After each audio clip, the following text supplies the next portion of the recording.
去帮你开那个。哦，你要那，哎呀，差不多有些，不想开那个是，好嘞。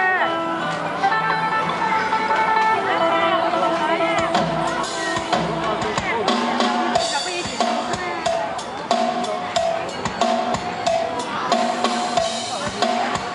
当然，我皮的不仅可穿，不能。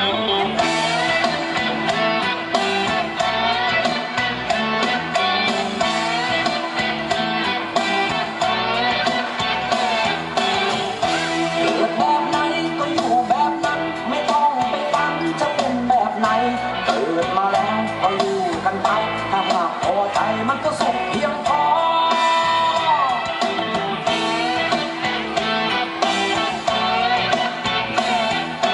เกิดเป็นกรรมกรเราก็อยู่กับทรายกับปู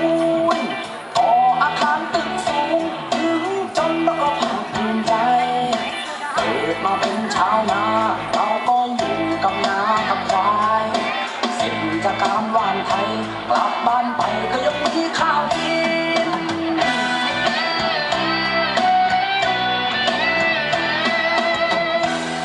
แบบไหนก็อยู่แบบนั้นไม่ต้องไปฝันจะเป็นแบบไหนเกิดมาแล้วก็อยู่กันไปถ้าหากพอใจมันก็สุขเพียงพอ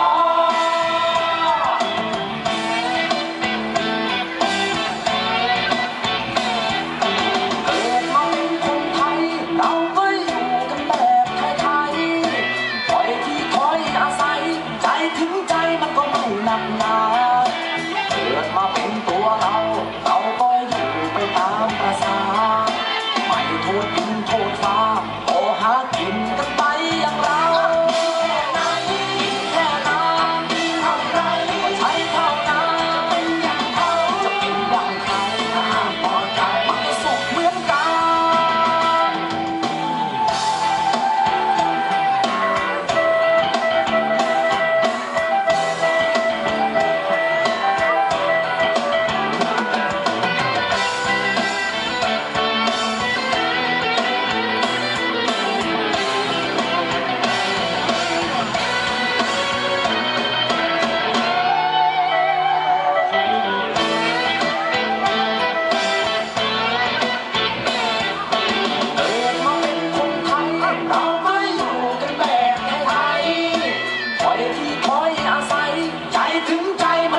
หนักหนา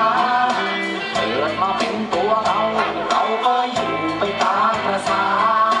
ไม่โทษดินโทษฟ้าขอหากินกันไปอย่างเรา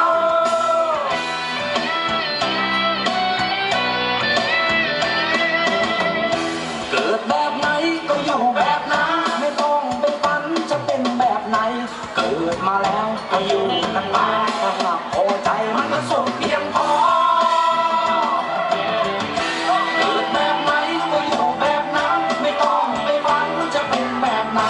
กิดมาแล้วก็อยู่กันไป